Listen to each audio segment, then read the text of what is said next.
Hello, Tim. Thank Camille. you. Thank you for your time and for doing this interview for Squashman. Pleasure. Tell us, how did the idea come about for Canary Wharf Squash Tournament? Just over 20 years ago, myself and Peter were friends with a guy called Dave Waddell, who worked for a company called ISS, who were actually ended up being the first sponsor of the event. And he said, why didn't we look at doing an event at Canary Wharf? It was sort of gradually evolving as a business hub in London.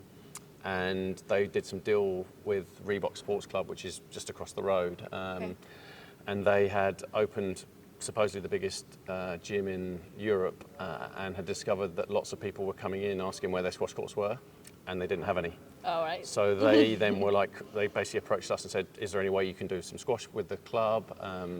They had a basketball hall, so we went to look and see if we could put it into there. Unfortunately, logistically, it was going to be pretty challenging, but in the process, so then we looked to try and do it outside the gym, and in the process of doing that, we got introduced to the guys from Canary Wharf Arts and Events who look after the events program on the wharf, and they said, well, we have a new venue that's going to open in October 2003. Yes.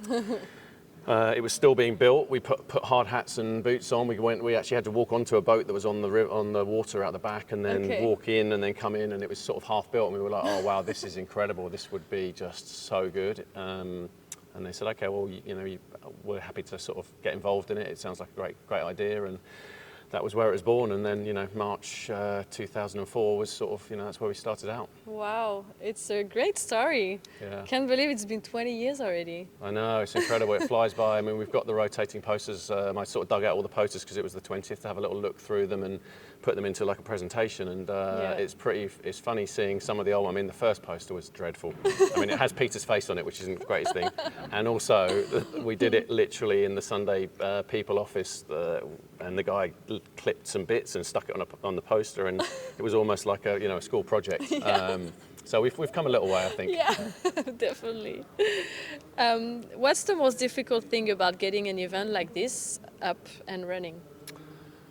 Any new venue is always challenging because often they have no idea what a squash tournament is. So you've got to explain to them how it's going to work. Obviously, the logistics of any venue, probably the toughest thing is our glass court. It looks so great when it's up, but it is the most challenging thing to get into any venue and to build. And to explain, it takes 2 to 3 days to build, and it's made of glass panels, and they're the toughest little bits, is putting those things in place. I mean, obviously the hardest thing, first and foremost, is generating enough income to be able to do it. And you take a bit of a leap of faith, usually at the start, that you've got enough money where you're not going to lose your shirt, but you can make the event happen, and then you hope that you get buy-in from people, and you can sort of get to a point where you break even or make some profit on the tournament. Yeah.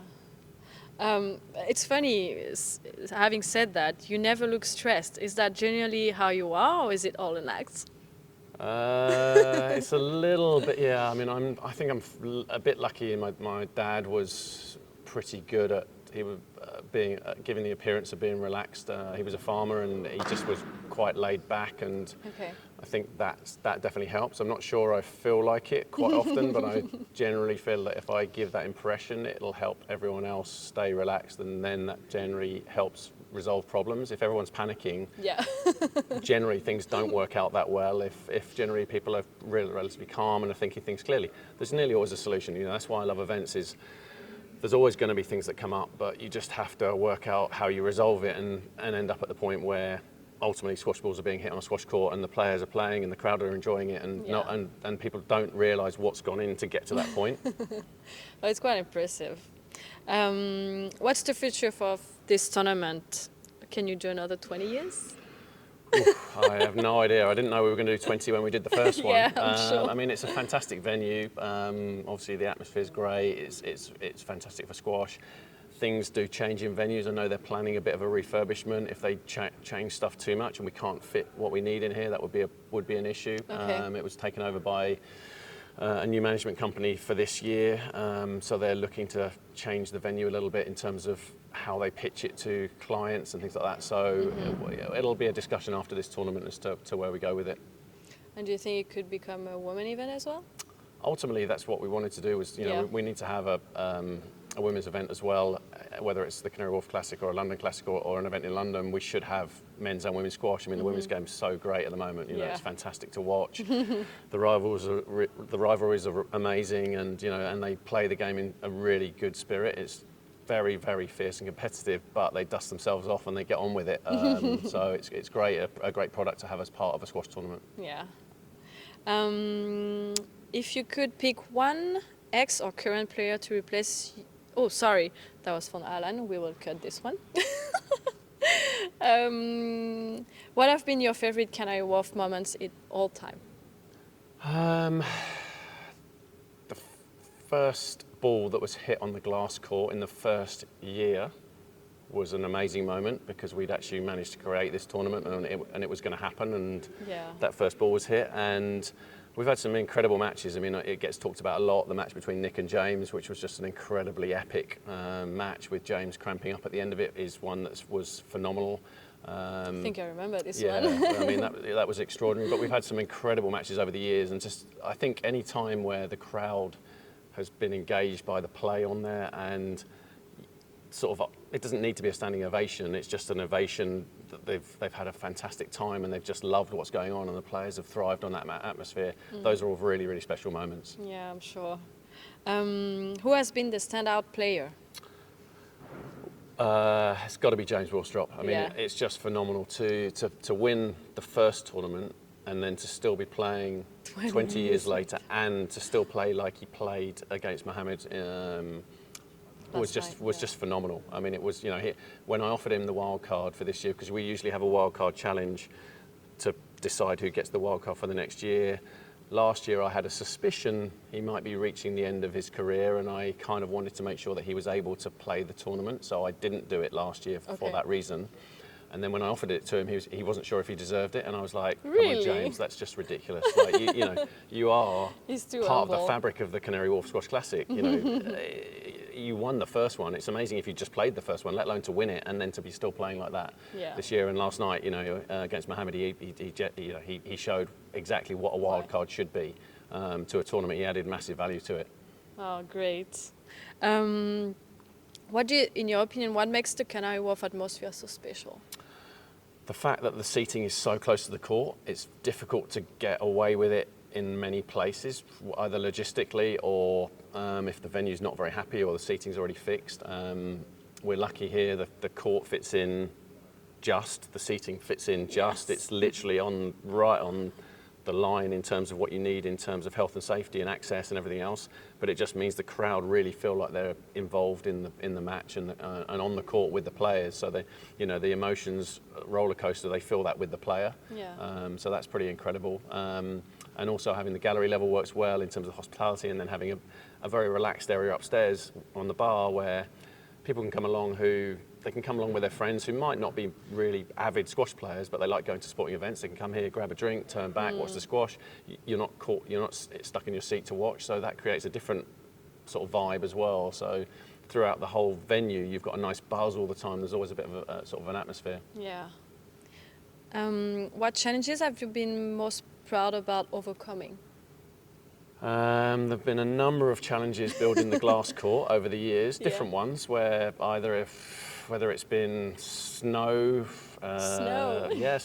like delaying the truck in Belgium, customs wanting to X-ray it because they're not sure what it is, or different challenges, getting the court here. And then a couple of times we've had a couple of things. You know, the glass court is made of glass, so you do occasionally get some breakages, and we had one where it was just it was a complete accident, but we lost a lot of panels in one go, and that was probably almost my worst moment, if I had to pick a moment where for a moment I thought this year the event might not happen, because I didn't know if we had enough glass panels to actually still build a squash court. And in the end, Guy, the engineer, did an incredible job in terms of using the spares that we had and sort of utilised one of the sidewall panels, which is a slightly different size to the front wall panels, and put it into the front wall and changed the brackets and managed to actually make it. And we, I think, as I explained before, we have a pretty tight timeline from when we get the venue to when the court has to be ready.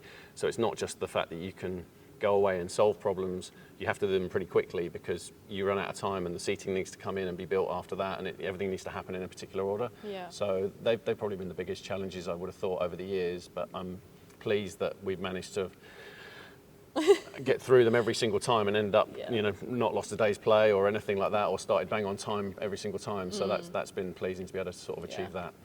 Well done. What can other event promoters learn from the way you have approached this event? Planning is definitely key.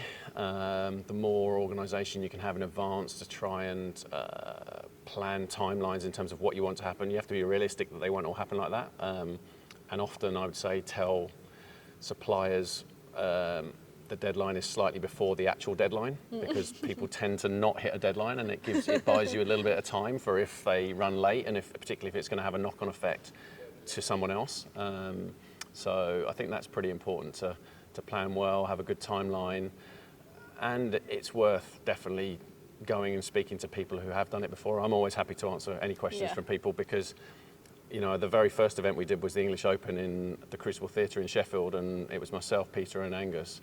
Angus had run an event in America with John Nimick, who had some experience, so he had a little bit of experience. Okay. I'd never done anything like it, and it was a very, very nasty shock, being behind the scenes and seeing what the pieces that had to go into place in order to actually end up with the finished product. We'd all been players who turned up and to play, and it was all ready when we got there, and if it wasn't, we were a bit annoyed because we couldn't practice. But there was there were lots of pieces that had to go into place to get to that point.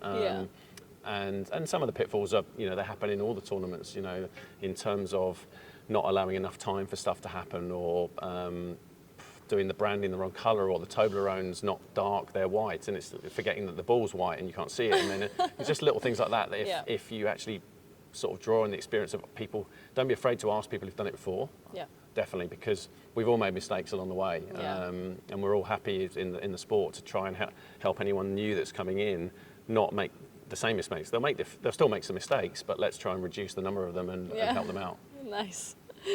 Do you think squash has an image problem? An image problem?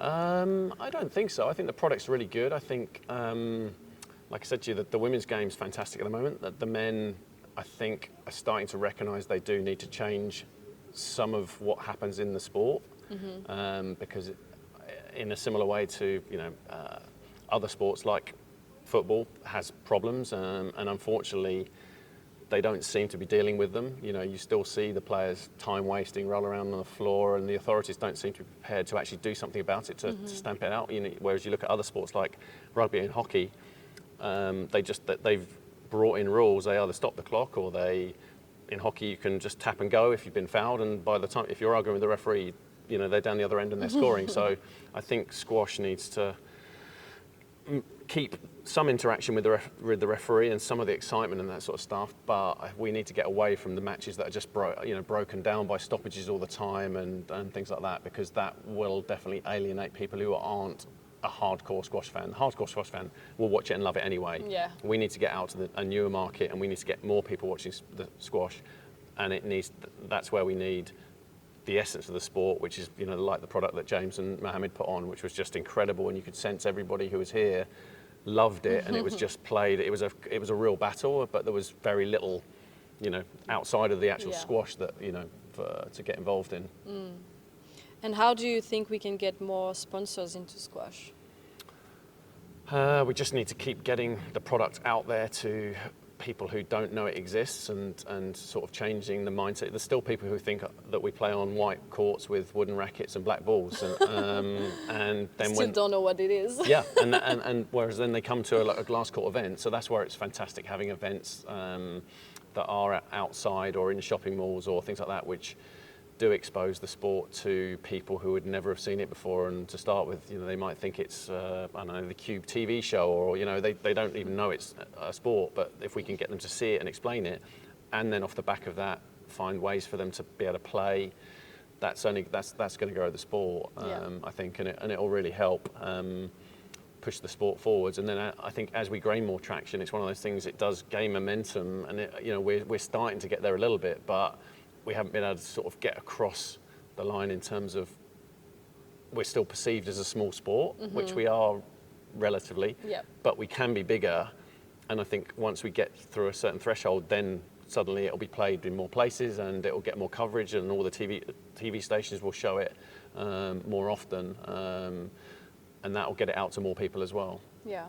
Well, thank you, Tim, for your time. No problem. And we hope it's going to run for another 20 years. Thank you very much. Pleasure.